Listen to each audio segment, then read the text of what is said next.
Hi guys, and thank you so much again. Welcome back to our channel. My name is Junaid. I'm Niley. Okay, so for today's vlog, magkakaroon tayo ng reaction and this one is new. Char. Meron tayong from Davao del Sur na delegate for the Miss World Philippines 2024. Magre-react tayo sa kanyang performance towards the press presentation and sashing and quick Q&A ng Miss World Philippines 2024. So without any further ado, Without any further ado, let's watch this. Maayong adlaw sa tanan. I am Jane Darren Henovisa from Davao del Sur. Wow. Wow. Sweet.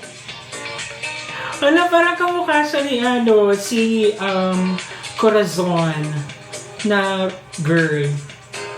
In a good way na From Davao del Sur, we have Jane Darren Ay, kilala si Henovisa. Corazon? Hindi. Sino si Corazon?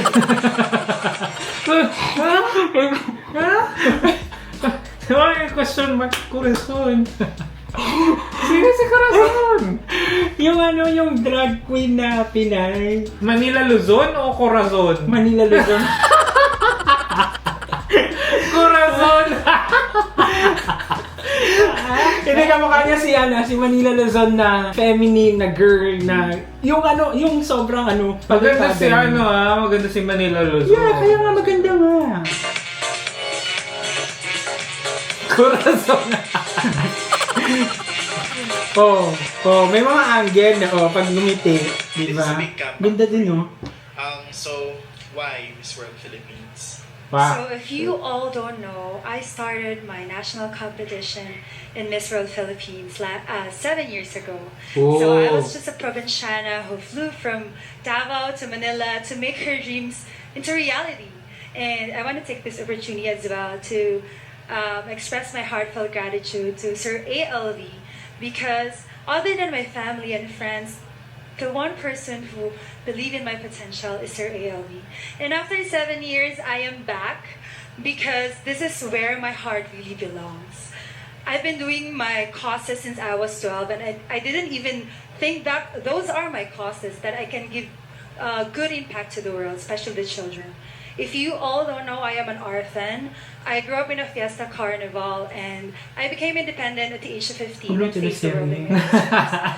Those experiences, Personal. I wanna let my story, let people hear my story so they can be inspired and also they will go through in life whatever adversities that comes in their way.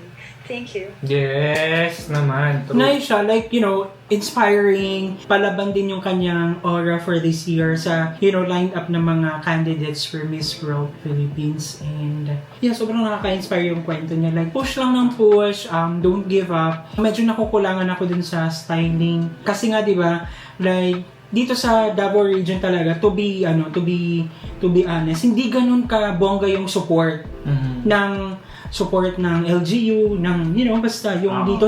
Tsaka hindi ganun ka-hype yung when it comes to being pageantero, yung pageant world.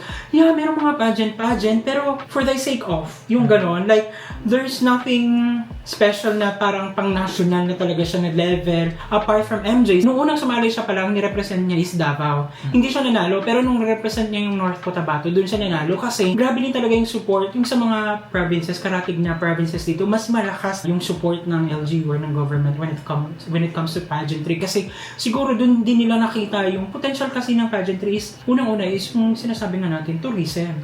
Kasi na-feature yung lugar. Kunyari, kung hindi ganun kakilala yung lugar, kung nagpadala ng representative, syempre meron talagang tourism video yan. So, ang dami ko naman sinabi.